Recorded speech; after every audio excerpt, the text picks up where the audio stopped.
70-70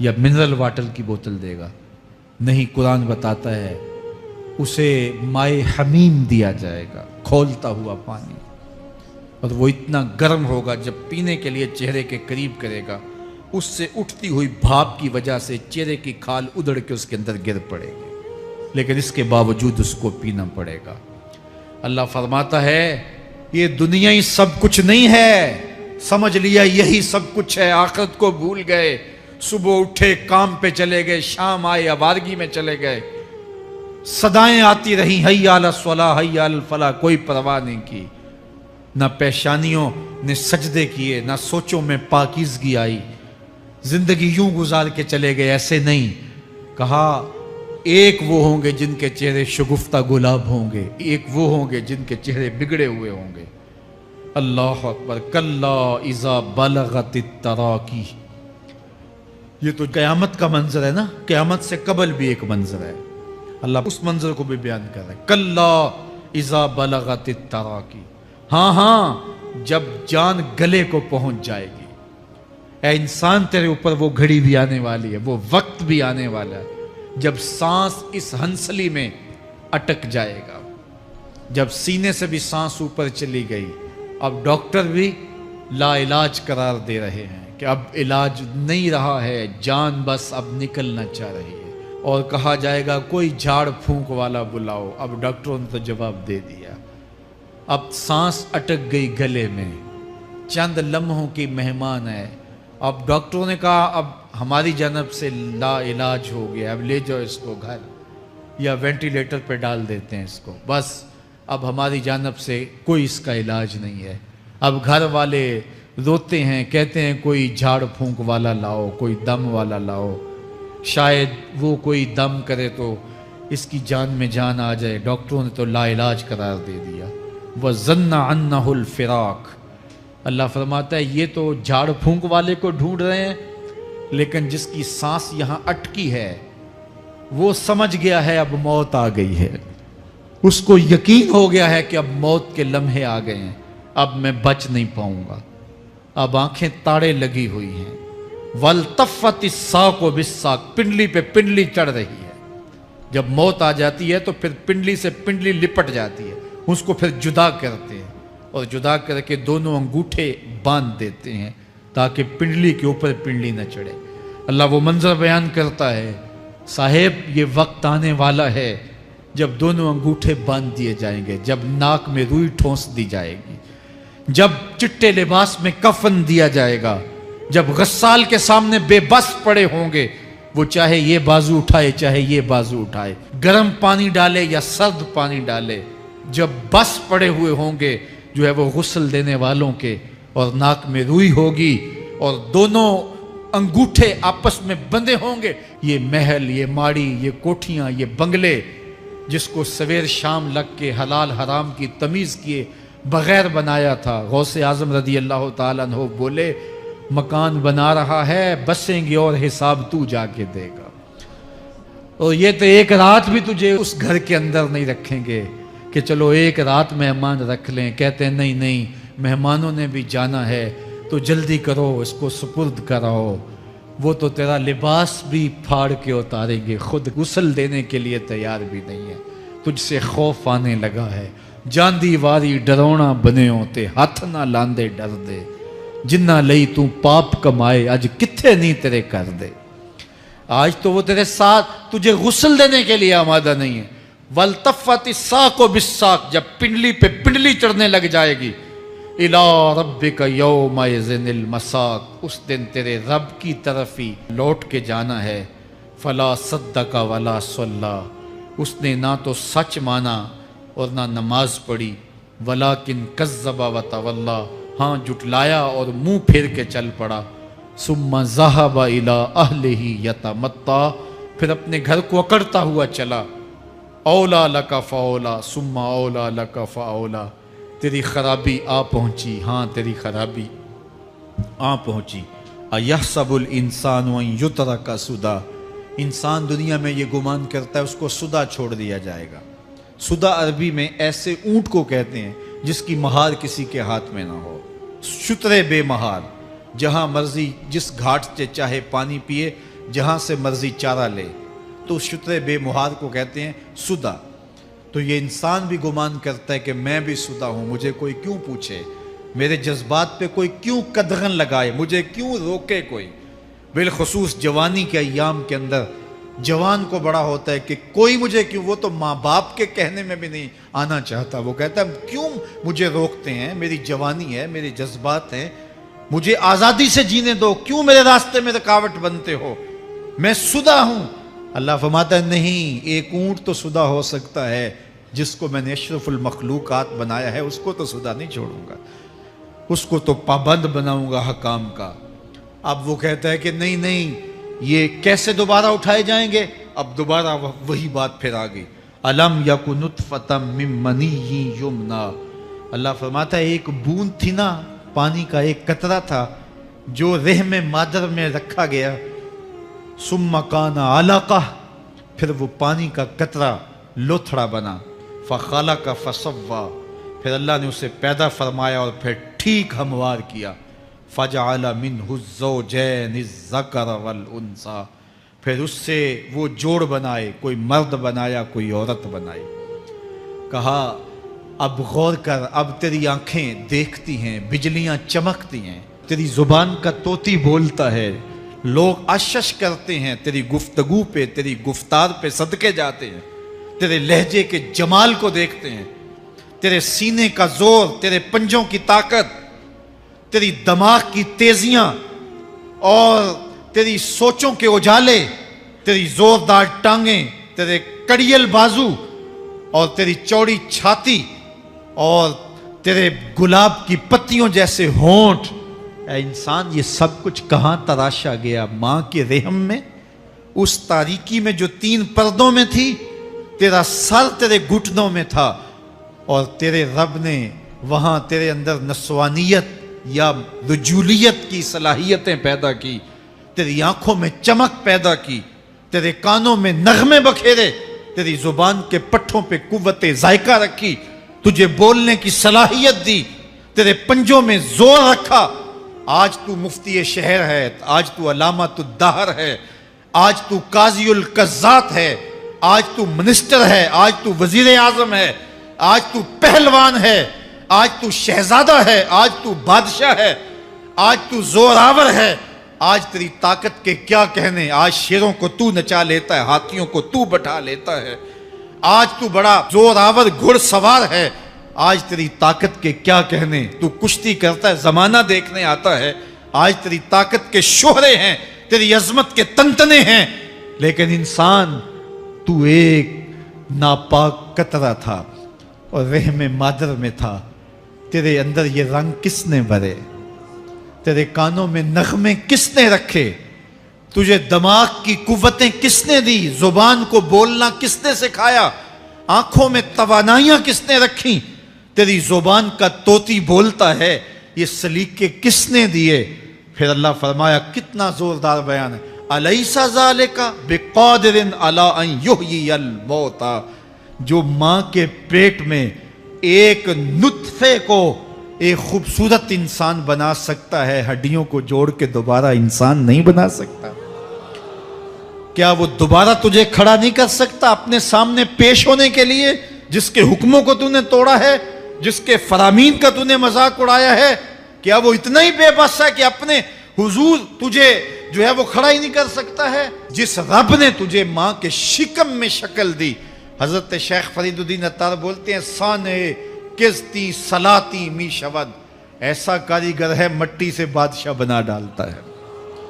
اس نے مٹی سے دارا و سکندر بنائے، اس نے مٹی سے جو ہے وہ رستم و سہراب بنائے، اس نے مٹی سے کیا کیا بنا دیا، جو مٹی سے بادشاہ بنا سکتا ہے، جو نطفہ رحم مادر سے جو ہے وہ شکل اور صورت اور رنگ اور جمال بنا دیتا ہے۔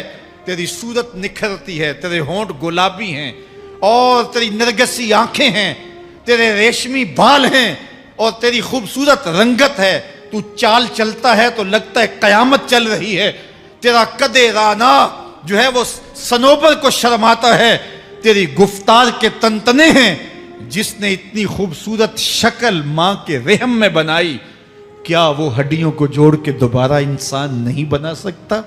وہ دوبارہ انسان بنائے گا اور پھر تجھے اپنے حضور کھڑا کرے گا۔ اور ایک حدیث میں آتا ہے اللہ بندے کو اپنے حضور کھڑا کرنے کے بعد اپنے سامنے سے ہٹنے نہیں دے گا جب تک 5 سوال نہیں پوچھ لے گا۔ ان عمر ہی فیما افنا ہو، اس کی عمر کے بارے میں پوچھے گا کہاں ضائع کی؟ میں نے تجھے زندگی دی 60 سال 70 سال 40 سال 50 سال، اس زندگی کو کہاں گزار کے آیا ہے؟ ان شباب ہی فیما ابلا ہو، اس کی جوانی کے بارے میں پوچھا جائے گا جوانی کہاں گزار کے آیا ہے؟ مجنوں تو نہیں بنا رہا، خواہشات کا اسیر تو نہیں ہو گیا، دیوانوں کی طرح زندگی تو نہیں گزار کے آ گیا؟ تیری جوانی کسی چوک میں تو نہیں گزری، تیری جوانی آوارگی میں تو نہیں گزری، ساری رات سوشل میڈیا کے اوپر گندگی اور غلاستیں تو نہیں دیکھتا رہا؟ تیری زندگی گزری کہاں ہے؟ تیری جوانی گزری کہاں ہے؟ اگر کوئی جواب نہ ہوا تو پھر کیا جواب دے گا؟ اور وہ کتنا خوش نصیب ہوگا جو کہے گا مالک میری جوانی سجدوں میں گزری، میری جوانی قیام میں گزری، میری جوانی رکوع میں گزری۔ میرے حضور فرماتے ہیں سبعۃ یظلھم اللہ فی ظلہ یوم لا ظل الا ظلہ، 7 اشخاص ایسے ہیں قیامت کے دن جب کوئی سایہ نہیں ہوگا اللہ ان 7 کو اپنے عرش کا سایہ دے گا۔ ان میں سے دوسرا شخص میرے حضور نے بیان فرمایا وشاب نشأ فی عبادت اللہ، وہ جوان جس کی جوانی اللہ کی عبادت میں گزری۔ جوانوں اپنی زندگی کو مالک کی دہلیز پہ لے آؤ، جوانی وہی ہے جو مالک کی چوکھٹ پہ گزرے۔ اپنے دل کا تعلق جوڑو، عشق کرنا ہے تو پھر آمنہ کے لال سے کرو، محبت کا رشتہ ان سے جوڑو، تعلق کا ربط ان سے قائم کرو، جوانی کو دین کی راہ پہ ڈالو۔ اللہ اکبر، سنو میرے حضور کا فرمان انا حبیب اللہ، میں اللہ کا حبیب ہوں۔ پھر فرمایا الشاب التائب حبیب اللہ، جو جوان جوانی میں توبہ کرے وہ بھی اللہ کا حبیب ہے۔ آؤ اللہ کے حبیب بن جاؤ، اللہ کے حبیب بن جاؤ، اللہ کے حبیب بن جاؤ، اللہ کے محبوب بن جاؤ۔ لیلۃ القدر کی گھڑیاں ہیں، رات کا پچھلا پہر ہے، اللہ کے حضور یہ عہد کر کے اٹھو مالک جو زندگی گزر گئی آئندہ جوانی کا ایک ایک لمحہ تیرے لیے گزرے گا، جیوں گا تو تیرے لیے، مروں گا تو تیرے لیے۔ میری ایک ایک سانس تیرے نام وقف ہوئی، میری زندگی کی ایک ایک ساتھ تیرے نام وقف ہوئی، میں اپنا سب کچھ تیرے لیے پیش کرتا ہوں۔ میری زندگی کا مالک بھی تو ہے، میری موت و حیات کا خالق اور مالک بھی تو ہے۔ یہ زندگی تو نے دی، تیری امانت ہے، تیرے حضور ہی پیش کرتا ہوں۔ اور لیلۃ القدر کی گھڑیوں میں اس عزم کے ساتھ گھروں کو لوٹو کہ اللہ میری زندگی کا ایک ایک لمحہ تیرے نام ہوا، آنے والے موسم تیرے نام ہوئے، میری جوانی تیرے نام ہوئی، میرے آنسو تیرے نام ہوئے، میری پیشانی تیرے نام ہوئی، میرے دل کی دھڑکن تیرے نام ہوئی، میری صلاحیتیں تیرے نام ہوئی۔ میری زبان بولے گی تو تیری تسبیح بولے گی، تیرے ذکر کے ترانے پڑے گی، میرے کان سنیں گے تو قرآن کے نغمے سنیں گے، میری آنکھیں دیکھیں گی تو مالک تیری قدرت کی نشانیاں دیکھیں گی، تیرے رسول کا روضہ دیکھیں گی، تیرا کعبہ دیکھیں گی۔ مالک میری زبان سچائی کے نور سے مالا مال ہوگی اور میں ساری زندگی تیرے نام کرتا ہوں۔ اور جب آپ اپنی ساری زندگی اللہ کے نام کر دیں گے تو پھر وہ پوری کائنات تمہارے نام کر دے گا۔ کی محمد سے وفا تو نے تو ہم تیرے ہیں، یہ جہاں چیز ہے کیا لوح و قلم تیرے ہیں۔ اللہ آپ سب کو اپنی پناہ میں، امان میں اور حفاظتوں کے حصار میں رکھے۔